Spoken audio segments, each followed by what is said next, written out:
Assalamualaikum warahmatullahi wabarakatuh. Perkenalkan, nama saya Tubagus Raffi Ramadhani dari jurusan Manajemen Untirta angkatan 2022.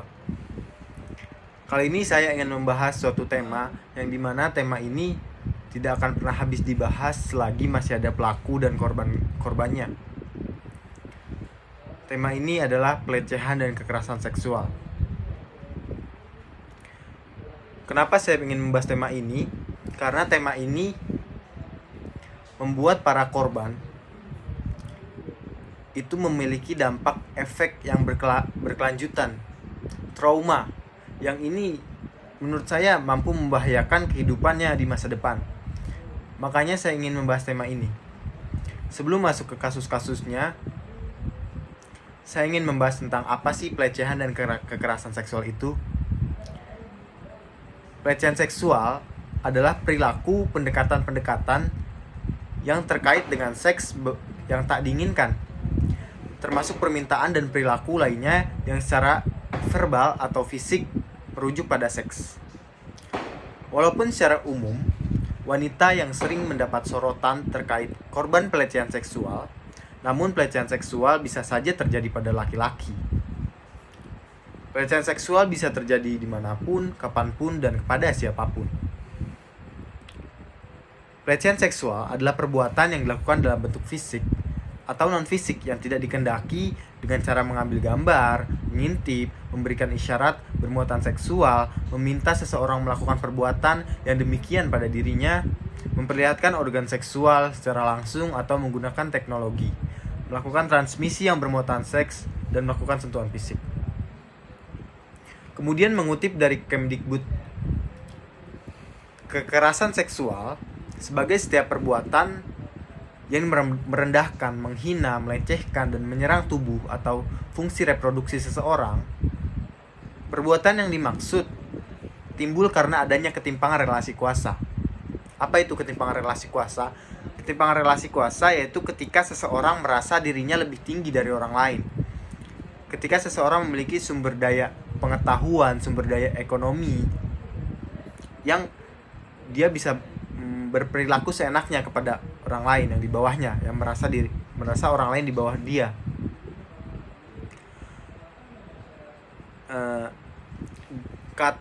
Jika kita mengutip dari Organisasi Kesehatan Dunia atau WHO, kekerasan seksual itu didefinisikan segala perilaku yang dilakukan dengan menyasar seksualitas atau organ seksual seseorang tanpa persetujuan. Tindakan ini dilakukan dengan unsur atau ancaman, termasuk dalam kekerasan seksual adalah perdagangan perempuan dengan tujuan seksual dan pemaksaan seksual. Indonesia sendiri telah berusaha memberantas kejahatan ini dengan langkah terbaru, yaitu pengesahan Undang-Undang Nomor 12 Tahun 2022 tentang Tindak Pidana Kekerasan Seksual UU TPKS. Selanjutnya saya akan membahas tentang kasus Presma Untirta 2021. Kasus ini cukup viral di dunia maya. Kasus ini tentang pelecehan seksual di mana yang seharusnya kampus itu memberikan wadah untuk pembelajaran kepada para mahasiswa, memberikan fasilitas yang nyaman, malah membuat si korban ini merasa trauma akibat kampus ini gitu loh. Kan ini menjadi suatu evaluasi lah bagi setiap kampus dimanapun. Saya ingin mengangkat kasus tentang Presma Untirta di tahun 2021. Kronologinya yaitu kasus ini terjadi di tahun 2021 di Cipocok Jaya, Kota Serang, Banten. Korban tengah menghadiri kegiatan keorganisasian di kos tersebut. Kejadiannya di kos. Pelaku sempat meminta korban untuk membawakan sesuatu sebelum korban berada di tempat itu.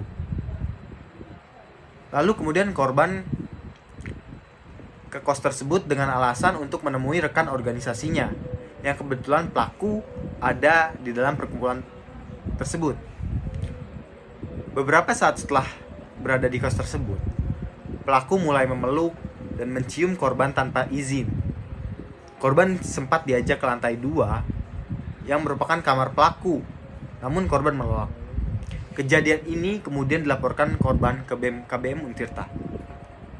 Pada 7 Oktober 2021, pelaku telah mengakui perbuatannya yang bersalah karena melakukan pelecehan seksual. Ini menandakan bahwa ini sangat miris sebenarnya. Ketika seorang presma, seorang pemimpin dari Universitas Sultan Ageng Tirtayasa melakukan perbuatan yang menjijikan, bahwa dia seorang pemimpin. Ini ketika seseorang diberi kuasa, maka dia akan semena-mena. Kemudian saya ingin mengangkat kasus tentang pelecehan seksual juga di BEM FISIP, tepatnya di tahun 2022, tahun kemarin, yaitu wakil BEM FISIP sendiri.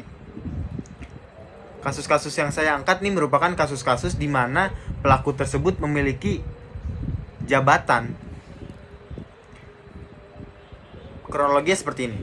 Pada tanggal 21 November 2022, BEM FISIP Untirta menerima laporan pelecehan seksual secara nonverbal melalui survei yang dilakukan oleh Departemen Kastrat yang disebar melalui akun IG mulai dari 4 November 2022. Sebelumnya, isu kasus pelecehan tersebut sudah banyak dibicarakan di lingkungan FISIP. Namun secara laporan belum masuk. Dengan begitu BEM FISIP melakukan investigasi isu sampai akhirnya laporan pun masuk. Kronologi seperti ini. Berawal dari sebuah kegiatan organisasi, lagi-lagi organisasi. Pada tanggal 23 Juli 2022, korban dihubungi pelaku melalui pesan chat untuk diajak main dan makan malam berdua. Sekitar pukul 9, pelaku mengajak korban untuk jalan dan makan di daerah Serang. Pada pukul 11, korban berpindah ke kosan pelaku dengan dalih ada teman pelaku dan si korban pun mengenalnya.